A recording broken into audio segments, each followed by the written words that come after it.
Salut Frandroid, c'est Jorodan et je continue les tests sur la tablette Acer Iconia Tab. Alors là, je vais vous faire un petit medley de plusieurs applications. Alors tout d'abord, l'application Agenda qui propose une nouvelle interface, nouvelle ergonomie.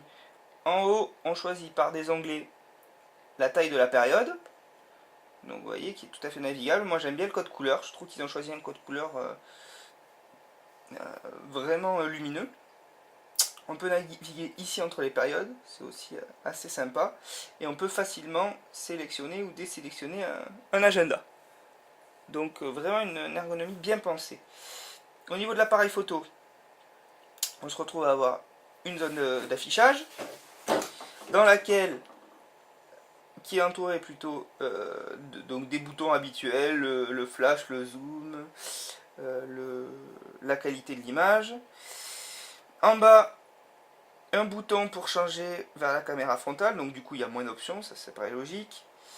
Ici un bouton pour choisir l'espace de stockage, ou carte SD ou mémoire interne, sachant qu'il y a 32 Go de base, ça permet de vraiment se faire plaisir.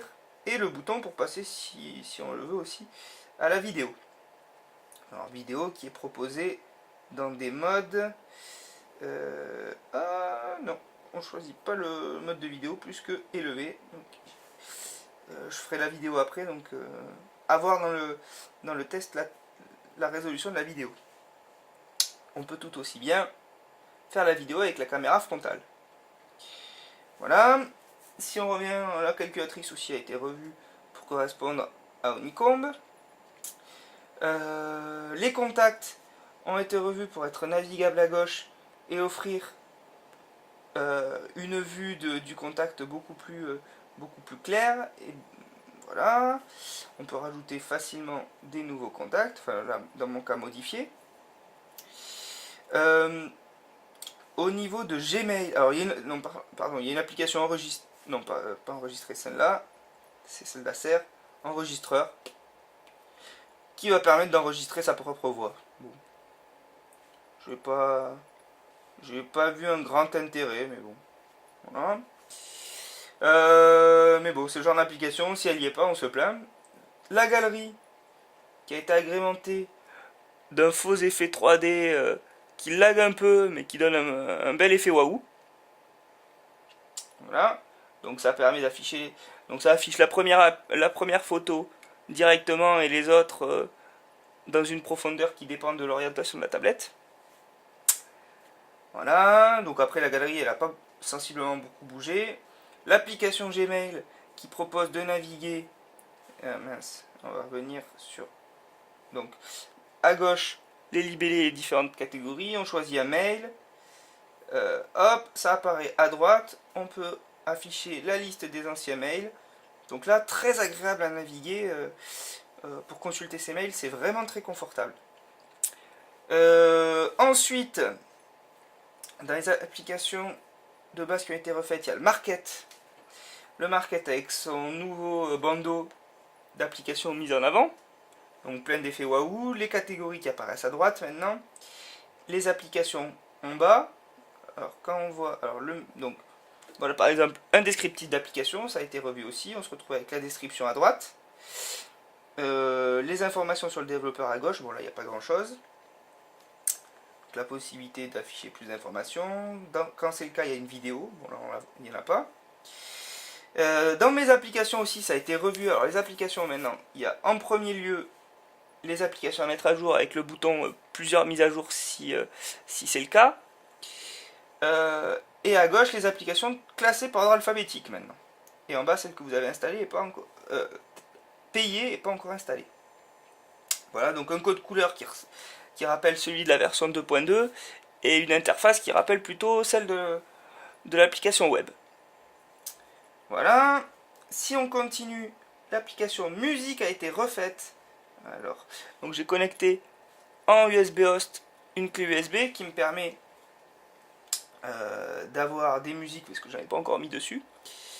Alors, on retrouve là aussi un effet 3D bon qui sert pas à grand chose, qui rame moins que sur la version galerie. Là, on va essayer de reprendre le focus. Hop là. Non. Voilà. Donc si on choisit un artiste, on se retrouve à avoir avec de belles animations les albums. Quand vous choisissez l'album, vous allez avoir la liste des chansons, avec la possibilité de faire des playlists, donc une interface complètement refaite. Donc le bouton menu est maintenant en haut à droite, et donc vous allez pouvoir choisir une chanson avec un nouveau player. Donc voilà, l'application apparaît en bas, la possibilité de la mettre en pause facilement directement dans les notifications, ça c'est très agréable. Donc on peut stopper comme ça. Et alors, on va, juste pour montrer que la musique vient bien de la clé USB. Parce que si je la débranche, hop, là, normalement les chansons devraient disparaître. Je sais pas au bout de combien de temps c'est mis à jour. Tac, tac, tac. Tout à l'heure, ça a mis une bonne vingtaine de secondes à apparaître. Voilà, ça disparaît un peu plus vite. Mais là, du coup, j'ai plus que ce que j'ai enregistré à la voix. Mais on vient d'enregistrer il y a un instant ça. Voilà. Si on revient. Oula. Ah oui, là j'ai vraiment des problèmes de mise au point de plus en plus flagrants. Voilà. Donc, on continue les applications standards qui ont été refaites. Alors, les paramètres ont été revus aussi pour avoir ce bandeau à gauche de sélection du menu et à droite le contenu. Donc, très agréable. Qu'est-ce que je suis en train d'oublier? Donc le navigateur, il y aura une vidéo spécifique. Google Talk, pareil, j'ai fait une vidéo spécifique, elle a été refaite, elle est très bien pensée. Donc il y a l'intégrazone maintenant, de base, pour aller chercher les jeux qui vont profiter de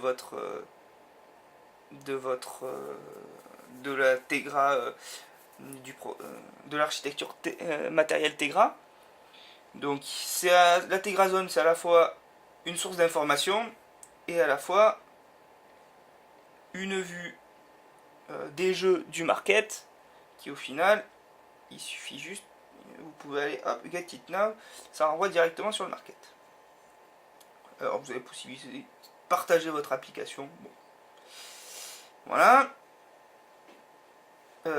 Et la dernière application qui a été refaite, et moi je trouve avec beaucoup de réussite, c'est l'application YouTube. Là encore une fois, j'ai perdu mon focus.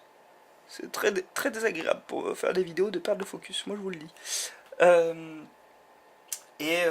Où là aussi on va pouvoir aller chercher, alors donc dans une espèce de beau carrousel, toujours avec cette espèce d'effet, avec des effets 3D ou ce qu'on veut. On va aller pouvoir chercher, je sais pas, une vidéo de Ulrich, du Optimus 2X. Donc on voit donc maintenant les vidéos associées, les commentaires apparaissent à droite, donc ça c'est agréable. En bas les informations sur la chaîne qui héberge la vidéo. Vous pouvez faire j'aime et ce qui s'ensuit, et la vidéo apparaît. Alors moi ça télécharge de partout donc on va pas avoir grand chose. Apparaît ici avec un bouton plein écran ou pour mettre en SD. En fait c'est quand mon bras passe devant l'écran. Bon, pardon. Et voilà, mais bon là j'envoie des vidéos, je télécharge de partout donc on va pas avoir grand chose. Et la possibilité de partager vos vidéos vers diverses applications. Voilà pour ce medley de quelques applications en version Unicombe. C'était Jorodan pour frandroid.com.